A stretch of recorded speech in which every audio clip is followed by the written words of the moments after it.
Hello and welcome to the Teju classes. आप सभी का आपका अपना यूट्यूब चैनल तेजू क्लासेस में स्वागत है। जेसीईआरटी के द्वारा मॉडल सेट पेपर जारी किया जा चुका है और इस वीडियो में हम लोग जो साइंस का पोर्शन है, विज्ञान का जो मॉडल सेट पेपर है, उसके प्रश्न पत्र का हम लोग हल करेंगे। ये जो पार्टिकुलर वीडियो है उसमें हम लोग केवल एमसीक्यू 1 से लेकर के जो 30 तक क्वेश्चंस है उसका हल करेंगे और इसमें केवल हम लोग आंसर नहीं देखेंगे, उसके डिटेल एनालिसिस को देखेंगे। यानी उससे और कौन से क्वेश्चंस बन सकते हैं, ये भी हम लोग देखेंगे। आई होप कि अगर आप ये पूरा वीडियो देखिएगा तो जिस जिस सेक्शन से क्वेश्चन पूछे गए हैं, उस सेक्शन से और भी क्वेश्चंस जो बन सकते हैं, वो आपसे छूटेंगे नहीं। तो हम लोग जो क्वेश्चंस दिया हुआ है, उसको प्लस उससे उसके आसपास जो भी क्वेश्चंस बन सकते हैं, उसको भी हम लोग इस वीडियो में डिस्कस करेंगे। तो आप वीडियो के अंत तक बने रहें। अगर आप इस चैनल पे नए हैं तो आप इस चैनल को ज़रूर सब्सक्राइब कर लें, क्योंकि यहाँ पे सारे मॉडल सेट पेपर का हल जो है वो आपको प्रोवाइड कराया जाएगा। और साथ ही साथ हम लोग पूरे जो 2024 का जो बोर्ड एग्ज़ाम्स होने वाला है, उसके रिलेशन में हम लोग, उसके संदर्भ में हम लोग और अलग-अलग तरह के क्वेश्चंस को भी देखेंगे। ठीक है? इम्पोर्टेंट क्वेश्चंस को भी हम लोग यहाँ पे देखेंगे। तो चलिए हम लोग शुरू करते हैं। आपको प्रीवियस वीडियो में ही बताया गया है कि पैटर्न क्या है क्वेश्चंस का। तो टोटल नंबर ऑफ क्वेश्चंस 52 है, 52 क्वेश्चन है। और मेरी जितनी भी वीडियो रहेगी वो उसमें हिंदी प्लस इंग्लिश दोनों रहेगी। दोनों मीडियम के बच्चों के लिए ये उपयोगी है। ठीक है? आप अधिक से अधिक अपने दोस्तों के बीच में भी इसे शेयर कर दें ताकि और लोग इससे लाभान्वित हो सकें। चलिए 52 क्वेश्चंस हैं, जिसमें से 30 जो होंगे वो एमसीक्यू होंगे। ठीक है? फिर +8 +8 +6, 8-8 ये अति लघु उत्तरीय और लघु उत्तरीय प्रश्न रहेंगे। वेरी शॉर्ट आंसर और शॉर्ट आंसर क्वेश्चन रहेंगे। और लास्ट में जो लॉन्ग आंसर क्वेश्चन रहेगा, जो कि 6 क्वेश्चंस रहेंगे, जिसमें से आपको केवल 4 क्वेश्चंस करने हैं। ठीक है? चलिए हम लोग शुरू करते हैं। पहला क्वेश्चन है कि समतल दर्पण की फोकस दूरी क्या होती है। ठीक है? तो समतल दर्पण की फोकस दूरी क्या होती है? अ, आपको पता है कि दर्पण का जो सूत्र होता है वो क्या होता है, 1/v प्लस 1/u बराबर 1/f। ठीक है? तो यहाँ पे क्या हो जाएगा, एक ऑब्जेक्ट हमेशा क्या होता है, माइनस में होगा। तो 1/v माइनस 1/u बराबर क्या हो जाएगा, 1/f। और ये दोनों क्या होते हैं, बराबर होते हैं। हम लोग समतल दर्पण में क्या होता है, ऑब्जेक्ट की दूरी और इमेज की दूरी, यानी प्रतिबिंब की दूरी और बिंब की दूरी दोनों क्या होती है, बराबर होती है। तो क्या हो जाएगा, 1/v, या फिर दोनों मान लेते हैं हम लोग, डिस्टेंस जो है वो हम लोग मान लेते हैं d, डिस्टेंस d मान लेते हैं। तो 1/d माइनस 1/d बराबर 1/f। इसका मतलब है कि 0/d बराबर 1/f। तो f की वैल्यू क्या हो जाएगी, इनफाइनाइट। f की वैल्यू क्या हो जाएगी, इनफाइनाइट। इसका सही आंसर क्या हो जाएगा, ऑप्शन नंबर बी। समतल दर्पण की फोकस दूरी क्या होती है, अनंत होती है। ठीक है? चलिए नेक्स्ट क्वेश्चन देखते हैं हम लोग। किसी वस्तु का अवतल दर्पण द्वारा वास्तविक उल्टा और समान आकार का प्रतिबिंब बनता है। तो अवतल दर्पण है तो वास्तविक और उल्टा तो बनेगा ही। ठीक है? एक केस को छोड़ करके। एक केस क्या है, अगर जो ऑब्जेक्ट है वो दर्पण के एफ और पी, यानी पोल और फोकस के बीच में है, ध्रुव और फोकस के बीच में है, तब उसका इमेज जो होगा, उसका प्रतिबिंब जो होगा, वो वर्चुअल, मतलब आभासी और सीधा बनेगा, वर्चुअल और इरेक्ट बनेगा। ठीक है? बाकी सारे कंडीशंस में वास्तविक और उल्टा ही बनेगा। लेकिन समान आकार यानी जब ऑब्जेक्ट अगर सी पर है तो इमेज भी कहाँ बनता है, सी पर बनता है। और सेम डिस्टेंस हुआ, सी पर है तो सी पर ही बनेगा, और उसका जो हाइट होगा, वो आकार जो साइज होगा वो भी क्या होता है, सेम होता है। ठीक है, तो इसका सही आंसर क्या हो जाएगा, ऑप्शन नंबर, यहाँ पे सी कर लीजिएगा, ऑप्शन नंबर सी, सी पर। ठीक है, एट सी। ठीक है, चलिए क्वेश्चन नंबर 3 देखिए, निम्नलिखित में से किस में प्रकाश सबसे तेज गति से चलता है। ठीक है, तो प्रकाश की सबसे तेज गति किस में होती है, वायु में। ठीक है, तो इसका सही आंसर क्या हो जाएगा, ऑप्शन नंबर सी। जैसे जैसे रिफ्रैक्टिव इंडेक्स बढ़ेगा, जैसे जैसे अपवर्तनांक बढ़ेंगे किसके, वस्तु के, तो वैसे वैसे प्रकाश की गति धीमी होती जाएगी। ठीक है, चलिए क्वेश्चन नंबर 4 देखिए, एक लेंस की क्षमता -4 है, उसकी फोकस दूरी क्या होगी। पहला चीज कि लेंस की क्षमता अगर -4 है, इसका मतलब है कि लेंस कौन सा है, लेंस आपका है अवतल। कौन सा लेंस है, अवतल लेंस है। अवतल लेंस कहने का मतलब है कि ये आपका कनकेव लेंस, इंग्लिश में क्या होगा, कनकेव लेंस है। ठीक, कब, माइनस में अगर निगेटिव में रहेगा तब। ठीक है, अब इसकी फोकस दूरी ज्ञात करने के लिए कही जा रही है। तो फोकस दूरी क्या होती है, एफ बराबर 1/p, एफ बराबर 1/p, यानी 1/4, 1/4 यानी क्या हो जाएगा, 0.25 मीटर, 0.25 मीटर। क्लियर है, तो अब माइनस साइन है तो माइनस में ही रहेगा, तो -0.25 मीटर। अगर ऑप्शन में सेंटीमीटर में रहता तो सेंटीमीटर में इसको अगर हम चेंज कर देंगे तो कितना हो जाएगा, 25 सेंटीमीटर। क्लियर है, तो 25 सेंटीमीटर रहे या 0.25 मीटर रहे, both of them are equal, same है ना। तो चौथा का सही आंसर क्या हो जाएगा, ऑप्शन नंबर सी। चलिए नेक्स्ट देखिए, क्वेश्चन नंबर 5, मानव नेत्र की फोकस दूरी में परिवर्तन का क्या कारण है। कॉर्निया, आइरिस, सिलियरी मांसपेशियां, पुतली। ठीक है, what is the cause of change in focal length of the human I. Human आई के फोकल लेंथ में कौन चेंज करता है, कॉर्निया, आइरिस, सिलियरी मसल्स, प्यूपिल। तो कॉर आइरिस को ही हम लोग परितारिका भी बोलते हैं, है ना, हिंदी में परितारिका। सिलियरी मसल्स को हम लोग पक्षमाभी मांसपेशियां भी बोलते हैं, है ना। तो पक्षमाभी मांसपेशियां जो होता है वो एडजस्ट करता है ह्यूमन आई को।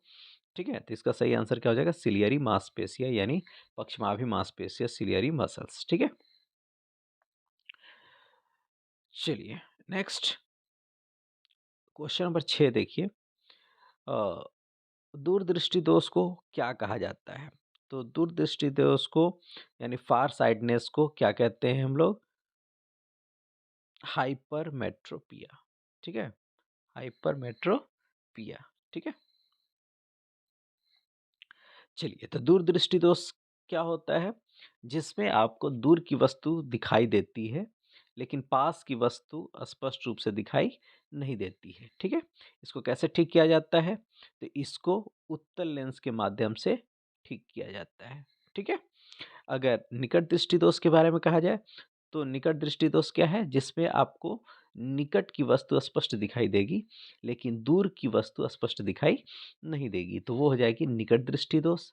ठीक है, और उसको कैसे ठीक करेंगे हम लोग, तो उसको हम लोग अवतल लेंस से ठीक करते हैं। ठीक है, चलिए कारण क्या है, तो निकट दृष्टि दोष में क्या होता है, जो नेत्र गोलक है उसका लंबा हो जाना, और जो कर्वेचर है यानी उम, वक्र जो है ना, वो और वक्र हो जाना। ठीक है, जिससे फोकस दूरी क्या होती है, घट जाती है। ठीक है, चलिए आगे बढ़ते हैं हम लोग। प्रतिरोध का एसआई मात्रक क्या है, प्रतिरोध का एसआई मात्रक क्या है, तो प्रतिरोध का एसआई मात्रक आपका ओम। क्या है, ऑप्शन नंबर डी, ओम। ठीक है, SI unit of resistance is ohm. अब इसी में अगर आप बात करें तो धारा, धारा का क्या हो जाएगा, एम्पियर, यानी करंट का क्या हो जाएगा, एम्पियर। ठीक है, विभव यानी पोटेंशियल, या फिर पोटेंशियल डिफरेंस विभवांतर, उसका क्या हो जाएगा? वोल्ट। ठीक है। उसके बाद अ, जो विद्युत धारा को मापने वाला यंत्र को क्या बोलते हैं? एमीटर। और विभवांतर को मापने वाले यंत्र को क्या बोलते हैं? वोल्टमीटर। ठीक है, हिंदी में भी सेम बोलते हैं, यही बोलते हैं। ठीक है, चलिए आगे हम लोग चलते हैं। क्वेश्चन नंबर 8, टंगस्टन का उपयोग निम्नलिखित में से किस में किया जाता है? तो टंगस्टन का प्रयोग बिजली के बल्ब में, ठीक है, किस में? बिजली के बल्ब में इसका प्रयोग किया जाता है। ठीक है, चलिए चुंबकीय क्षेत्र रेखाएं निकलती हैं। तो चुंबकीय क्षेत्र रेखा जो है वो मैग्नेट के उत्तरी ध्रुव से निकलती है और दक्षिणी ध्रुव में विलीन होती है। ठीक है, नॉर्थ पोल से निकलती है और दक्षिण पोल में विलीन होती है। तो कहाँ से निकलती है? ये उत्तरी ध्रुव से। कहाँ से इमर्ज होती है? नॉर्थ पोल से। ठीक है, चलिए नेक्स्ट क्वेश्चन, क्वेश्चन नंबर 10 देखिए, निम्नलिखित में से कौन सा हमारे लिए ऊर्जा का परम स्रोत है, सबसे उत्तम स्रोत है? तो कौन सा? एलपीजी, परमाणु ऊर्जा, सौर ऊर्जा, सीएनजी। आई होप आप इसके आंसर कर लेंगे, है ना? तो सबसे उत्तम स्रोत कौन सा है? Solar energy. ठीक है, रिन्यूएबल है ना? हालांकि गैर परंपरागत में है लेकिन रिन्यूएबल है। ठीक है, यानी नवीकरणीय है, इसलिए ये उत्तम स्रोत है। ठीक है, क्वेश्चन नंबर 11 देखिए, रासायनिक समीकरण को हम किस नियम के कारण संतुलित करते हैं? Due to which, question English में देख लीजिए, due to which law do we balance the chemical equation?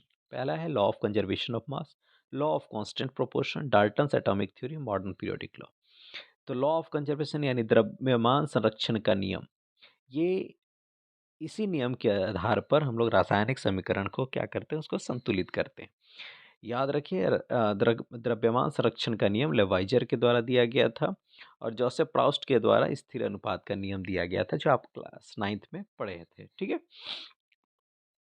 चलिए आगे देखते हैं हम लोग। Fe plus CuSO4 Cu plus FeSO4 किस प्रकार की अभिक्रिया है? तो पहला है ऑप्शन संयोजन अभिक्रिया, दूसरा वियोजन, तीसरा विस्थापन और चौथा द्विविस्थापन। तो ये चार अभिक्रिया से इस यहाँ से प्रश्न जरूर रहेंगे, है ना? संयोजन का मतलब होता है दो अभिकारक मिलकर के एकल उत्पाद को देना। ठीक है, इसको हम लोग क्या बोलेंगे? संयोजन, दो या दो से अधिक। ठीक है, अच्छा वियोजन क्या होगा? एकल अभिकारक टूट करके दो या दो से अधिक, ठीक है, उत्पाद का निर्माण करता है, तो उसको बोलते हैं हम लोग वियोजन अभिक्रिया यानी डिकम्पोजिशन रिएक्शन। ठीक है, थर्ड क्या है? विस्थापन अभिक्रिया। विस्थापन अभिक्रिया क्या होता है?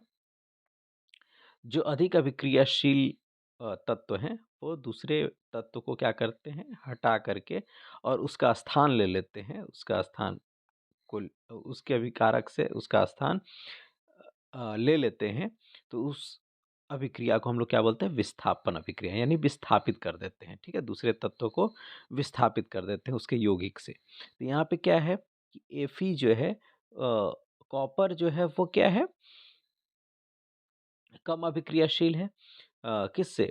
आयरन से, Fe से। तो Fe क्या करता है? इसको हटा करके और उसके जो सल्फेट है उससे खुद यौगिक बना लेता है। ठीक है, तो यहाँ पे क्या है, अगर आप देखेंगे तो ये अभिक्रिया क्या है? विस्थापन अभिक्रिया। याद करिए, ये Cu को हटा करके Fe इसका स्थान ले लिया। ठीक है, अगर मान लीजिए अगर Fe के पास Fe भी यौगिक रहता है, Fe2Cl3 मान लो,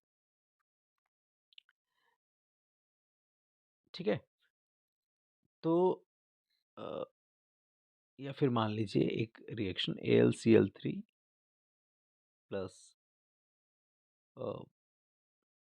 ZnSO4, अगर ये रहता तो ये अगर जिंक क्लोराइड दे दे और Al2SO4 का होल 3, तो ये अभिक्रिया क्या हो जाएगा? द्विविस्थापन अभिक्रिया।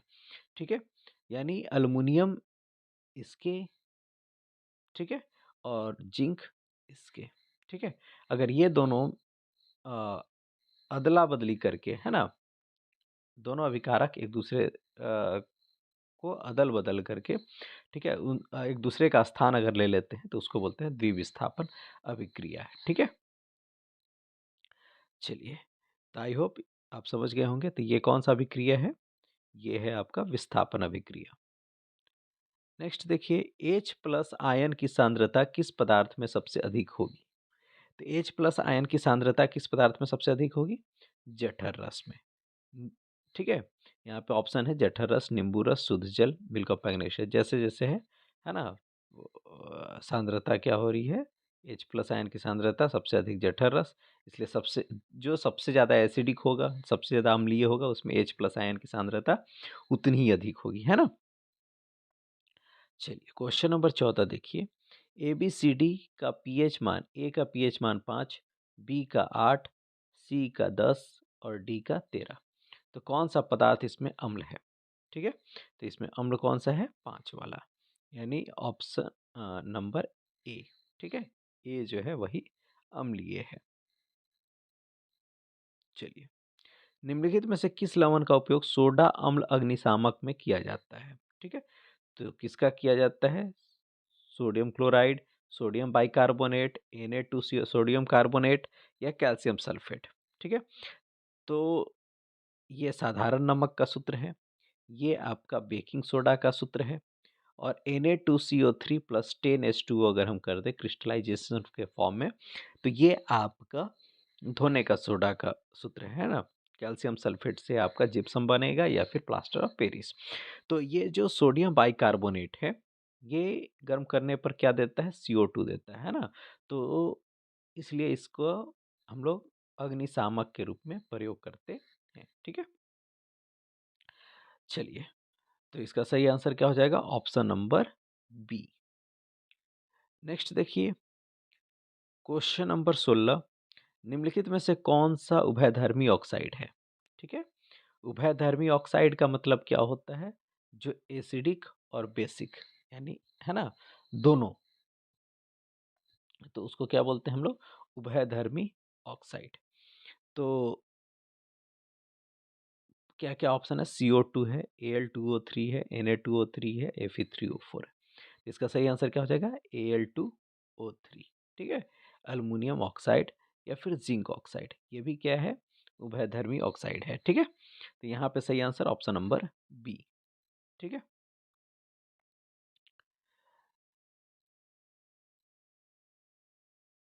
दिए गए तत्वों में इलेक्ट्रॉनिक विन्यास में कौन सा उत्कृष्ट गैस का इलेक्ट्रॉनिक विन्यास है? उत्कृष्ट गैस यानी नोबल गैस, उसी को बोलते हैं हम लोग अक्रिय गैस,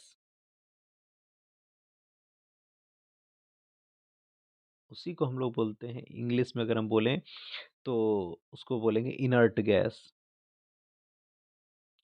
ये किस ग्रुप में है? Group number 18। ठीक है, अगर हम आधुनिक आवर्त सारणी की बात करें तो उसके ग्रुप 18 में ये मौजूद होते हैं, और ये पूर्णतः फील्ड होते हैं। ठीक है, इसमें पूर्णतः क्या होता है? फील होता है, यानी आउटर सेल में ही 8 इलेक्ट्रॉन्स होते हैं या फिर 2, जिसका जो कम्प्लीटली फिल्ड हो, है ना, पूरी तरह से भरा हुआ हो। तो 2 8 1, तो एक बचा है तो नहीं होगा, 7 है तब भी नहीं होगा, केवल देखिए 2 8, है ना, 8 है, यानी आउटर सेल में अगर 8 इलेक्ट्रॉन्स है या फिर केवल 2 इलेक्ट्रॉन्स है, केवल 2, फिर 2 के बाद कुछ नहीं, है ना। पहला ही सेल में अगर केवल 2 इलेक्ट्रॉन है उसके बाद कुछ नहीं, यानी आप कुल मिलाकर के ध्यान रखिए हीलियम। ठीक है, तो वो आपका उत्कृष्ट गैस में है। ठीक है, तो इसका सही आंसर क्या हो जाएगा? Option number C. चलिए, नेक्स्ट देखिए, निम्नलिखित में से कौन असंतृप्त हाइड्रोकार्बन? तो हाइड्रोकार्बन दो, संतृप्त, है ना, और दूसरा असंतृप्त। संतृप्त हाइड्रोकार्बन जिसका एकल बंध है ना, यानी एल्केन, और असंतृप्त हाइड्रोकार्बन द्वि या त्रिआबंध। तो असंतृप्त में दो आबंध हो या फिर त्रिआबंध हो, डबल बॉन्ड हो या फिर ट्रिपल बॉन्ड हो, यानी एल्कीन, एल्कीन या एल्काइन। ठीक है, तो CH4 मीथेन है, तो एल्केन है, संतृप्त हो गया। C2H6 इथेन है, तो ये भी आपका संतृप्त हो गया। C2H2, ठीक है, तो ये आपका क्या है, एल्काइन यानी इथाइन है। तो इथाइन क्या हो जाएगा, असंतृप्त हाइड्रोकार्बन। याद रखिए क्या है सूत्र, एल्केन का CnH2n+2, ठीक है।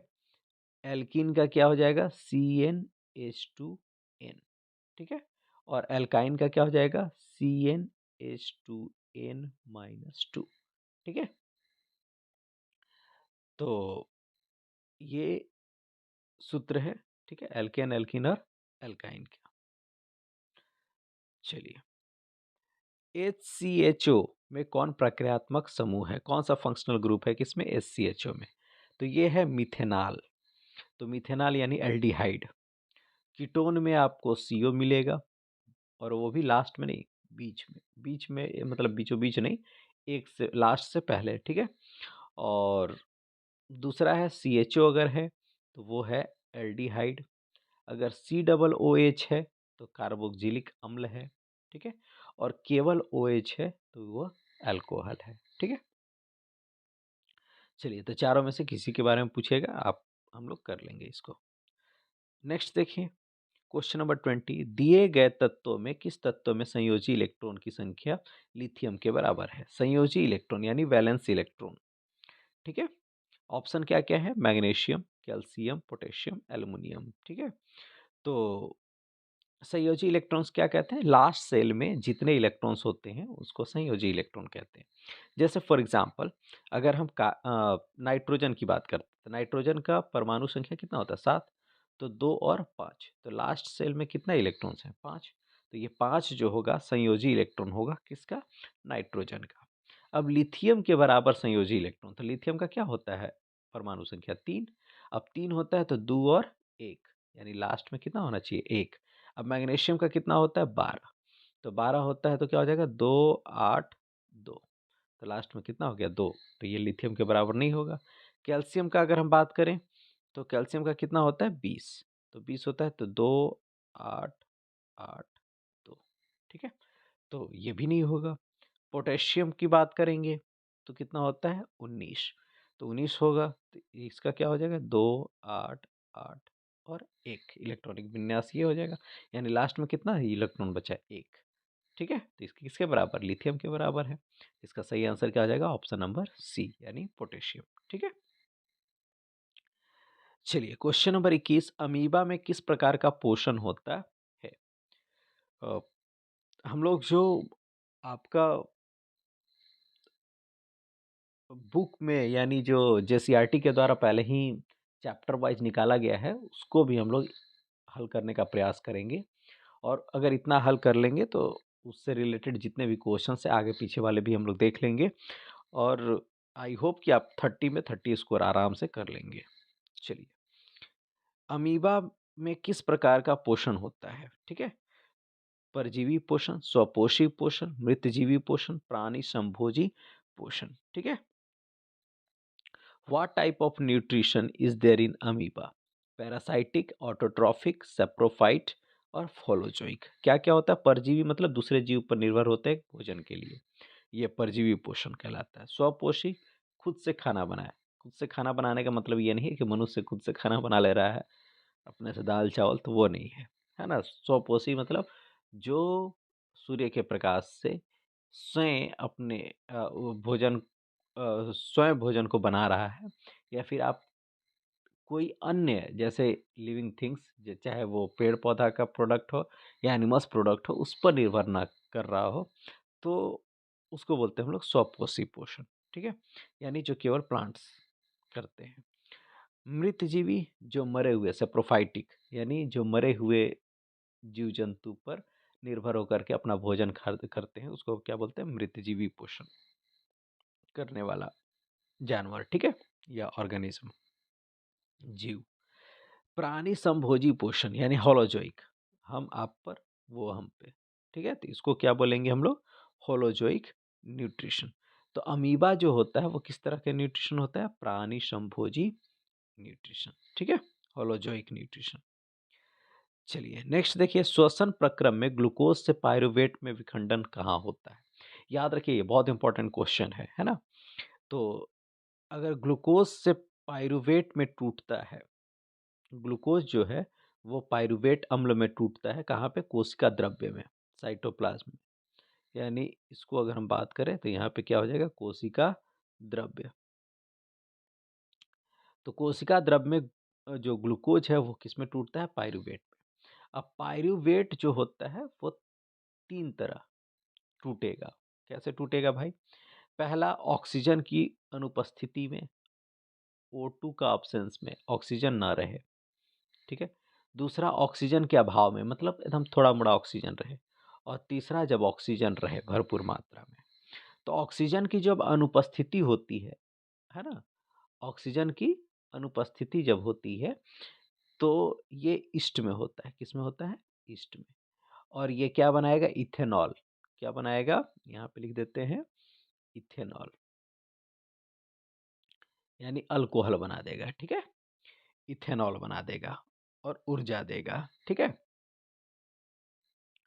इथेनॉल और ऊर्जा देगा।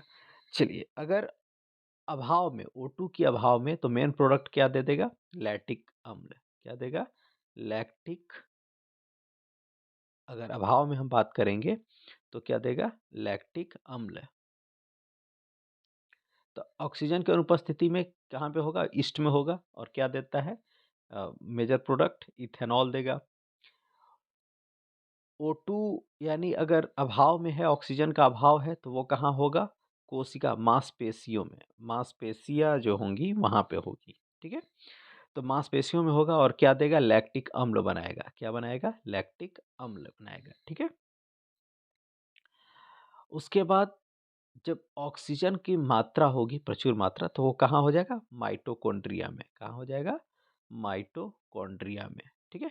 और माइटोकॉन्ड्रिया में क्या दे देगा? CO2 दे देगा, H2O दे देगा और ऊर्जा दे देगा, ठीक है। क्लियर है? तो अगर O2 का अनुपस्थिति है तो इथेनॉल और ऊर्जा देगा, है ना। और अगर O2 की उपस्थिति, मतलब अभाव है, तो लैक्टिक अम्ल दे देगा, है ना। और हल्का कार्बन डाइऑक्साइड भी देगा और ऊर्जा देगा। और माइटोकॉन्ड्रिया में है तो कार्बन डाइऑक्साइड देगा। और माइटोकॉन्ड्रिया में कब होगा? जब ऑक्सीजन प्रचुर मात्रा में रहेगा, यानी ऑक्सीजन की उपस्थिति में रहेगा, ठीक है। तो सबसे पहले ग्लूकोज टूटता है कोशिका द्रव्य में, पाइरूवेट में। और पाइरूवेट जो टूटेगा अदर कार्बन में, वो आपका ऊर्जा में परिवर्तित होगा, पाइरूवेट। तो वो होगा आपका 3 पार्ट्स में। एक, ऑक्सीजन की अनुपस्थिति में, तो ईस्ट देगा। क्या बनाएगा? इथेनॉल बनाएगा। दूसरा होगा ऑक्सीजन के अभाव में, वो कहाँ होगा? मांसपेशियों में, ठीक है। कोशिकीय मांसपेशियाँ, ठीक है। तो वो क्या दे देगा? लैक्टिक अम्ल बनाएगा। और तीसरा जो है, ऑक्सीजन की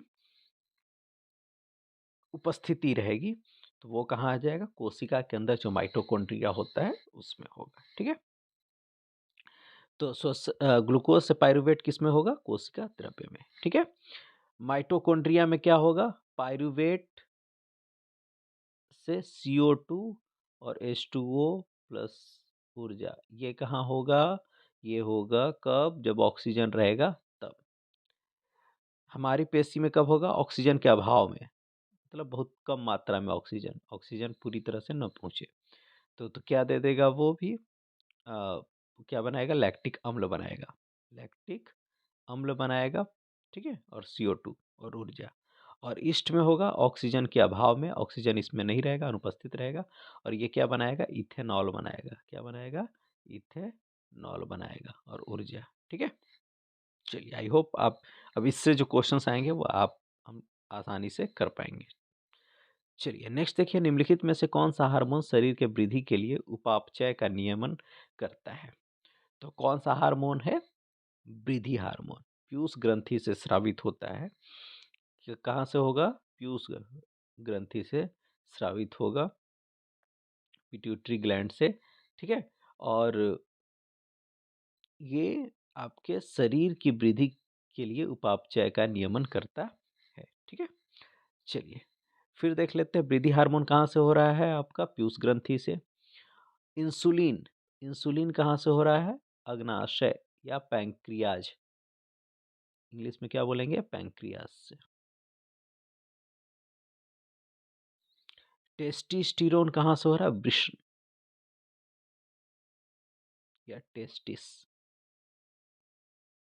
ठीक है। थायरॉक्सिन जो हार्मोन है वो क्या वहां से हो रहा है? ग्रंथि, ऑटो ग्रंथि यानी थायराइड से। थायराइड से। ठीक है। तो थायरॉक्सिन यानी आयोडीन से रिलेटेड है, ये ध्यान में रखिएगा। चलिए, इंसुलिन आपका ग्लूकोज से रिलेटेड है, शर्करा से। नेक्स्ट देखिए, मानव के सभी अनैच्छिक क्रियाओं का नियंत्रण कहाँ से होता है?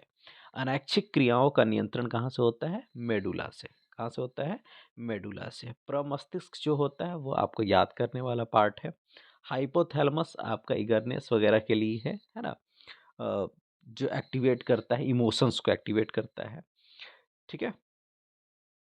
मेडुला आपको अनुमस्तिष्क का भाग है, जो कि आपको अ, अनुमस्तिष्क जो होता है वो क्या करता है? आपको स्टैंड अप कर, मतलब खड़ा रहना है, यानी शरीर का बैलेंसिंग के लिए रिस्पॉन्सिबल है।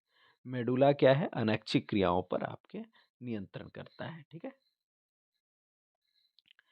चलिए, नेक्स्ट क्वेश्चन, क्वेश्चन नंबर 25। दिए गए चित्र किस प्रकार के जनन को प्रदर्शित करता है? विखंडन, टूटना। ठीक है।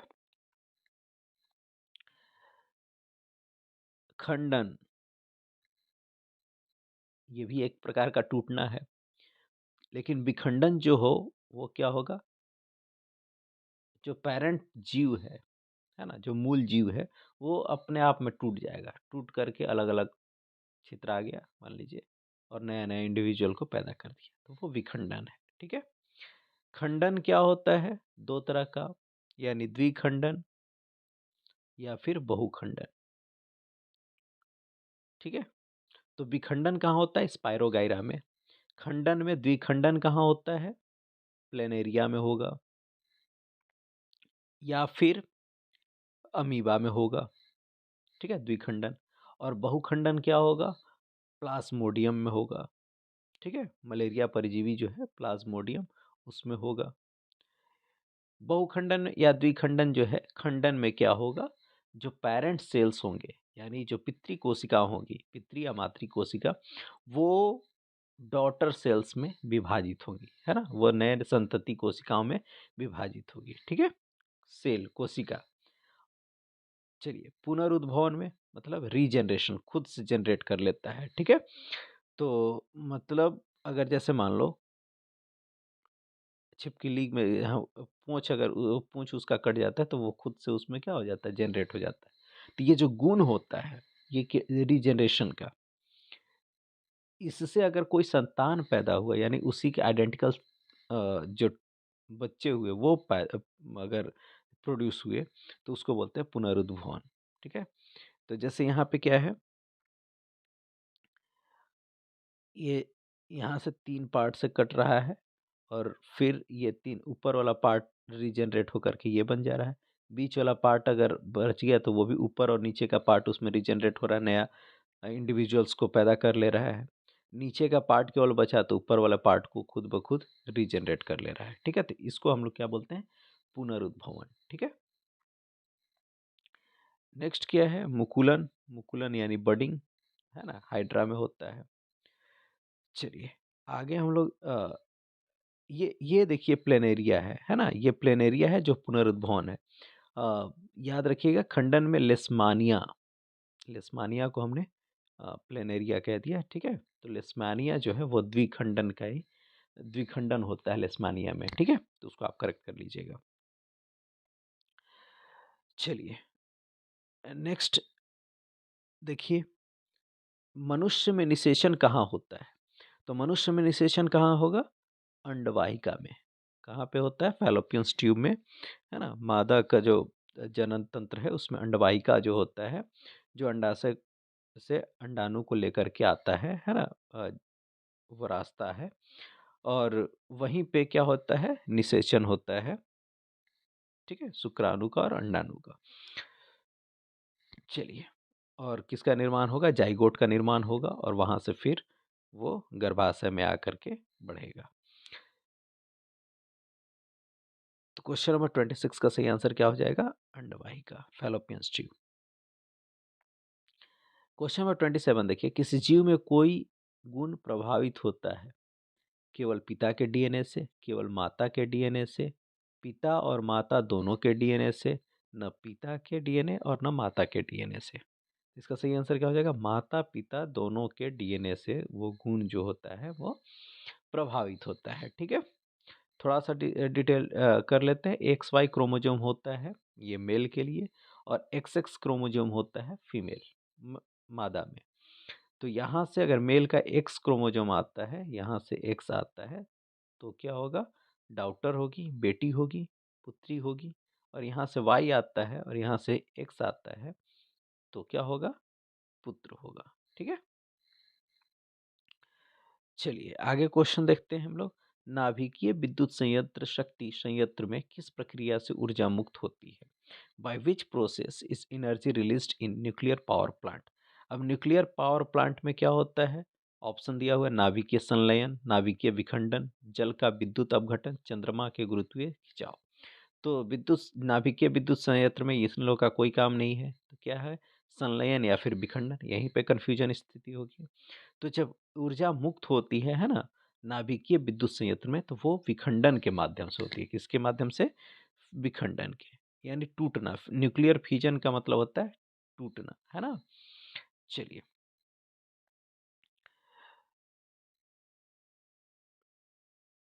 क्वेश्चन नंबर 29, हरे पौधे की पत्तियां प्राप्त होने वाले सौर ऊर्जा का कितना प्रतिशत भाग खाद्य ऊर्जा में परिवर्तित करने में खर्च करती है? आपके ऑप्शन है 1%, 10%, 100% और 0.1%। ठीक है, तो इंग्लिश में इसका क्वेश्चन देख लेते हैं। What percentage of the solar received energy received by the leaves of green plants in is spent in converting it into food energy? कितना सोलर एनर्जी जो है ना रिसीव करता है लीव, और उसको कन्वर्ट करता है फूड एनर्जी में? यानी टोटल अगर 100% रिलीज रिसीव कर रहा है, तो उसका कितना परसेंट वो फूड एनर्जी में कन्वर्ट कर पाता है ऑटोट्रॉफिक न्यूट्रिशन में? तो 100% में केवल 1% जो है वो फूड एनर्जी में ट्रांसफ़र कर पाता है। और वहाँ से अगर कोई दूसरा एनिमल उसको खाता है, तो वो उसका केवल 10% भाग जो है वो उसके पास पहुँचता है। ठीक है, टोटल एनर्जी का केवल 10%। तो यहाँ पे क्या हो जाएगा? सौर ऊर्जा का कितना प्रतिशत भाग खाद्य ऊर्जा में परिवर्तित करने में खर्च करती है? तो 1%। कितना प्रतिशत? 1%। तो 29 का सही आंसर क्या हो जाएगा? Option number A. चलिए क्वेश्चन नंबर 30 देखिए, निम्नलिखित में से किस पदार्थ का प्रयोग करना पर्यावरण के लिए सबसे अधिक लाभदायक होगा? थर्मोकोल का डिस्पोजल कप का, प्लास्टिक के डिस्पोजल कप का, मिट्टी के डिस्पोजल कप का, कागज के डिस्पोजल कप का। ठीक है, तो अब इसका सही आंसर आप बताइए। अगर आप ऑप्शंस में देखेंगे जो आपका आंसर दिया हुआ है, तो उसमें आपका कागज का डिस्पोजल कप दिया गया है। ठीक है, लेकिन मेरे पॉइंट ऑफ व्यू से ये मिट्टी के डिस्पोजल कप, अगर हम कागज़ का डिस्पोजल कप बनाते हैं, ठीक है, फ्रेंडली है, लेकिन जो कागज़ बनाएँगे वो कहाँ से बनाएँगे हम लोग? वो तो हम लोग पेड़ काटेंगे ना, ठीक है? तो पर्यावरण तो, पेड़ भी काटना क्या है? पर्यावरण का नुकसान नुकसान ही तो है। लेकिन मिट्टी से अगर हम कोई भी बर्तन को बनाते हैं, या फिर जो कुल्हड़, मिट्टी का disposal cup in the sense what? कुल्हड़। तो वो क्या है, रिन्यू रिन्यू हो जाएगा ना तुरंत। मिट्टी है वो फिर मिट्टी में ही चला जाएगा और विदाउट पॉल्यूटेड। तो वो हम मिट्टी का डिस्पोजल कप का प्रयोग करना पर्यावरण के लिए सबसे अधिक लाभदायक होगा। ठीक है, तो इसका सही आंसर क्या हो जाएगा? Clay disposable cup. ठीक है, चलिए तो 30 का सही आंसर ऑप्शन नंबर सी। तो ये 30 क्वेश्चंस जो हैं वो आपके एमसीक्यूज हैं। अब हम लोग नेक्स्ट वीडियो में आपके जो वेरी शॉर्ट क्वेश्चन है उसको लेकर के उपस्थित रहेंगे। ठीक है, मिलते हैं हम लोग नेक्स्ट वीडियो में। आप अधिक से अधिक इस वीडियो को लाइक करें, शेयर करें और अपने दोस्तों, मतलब दोस्तों को शेयर कर दें। और अगर आप इस चैनल पर नए हैं तो आप इस चैनल को जरूर सब्सक्राइब कर दें। Thank you, thank you for the watching.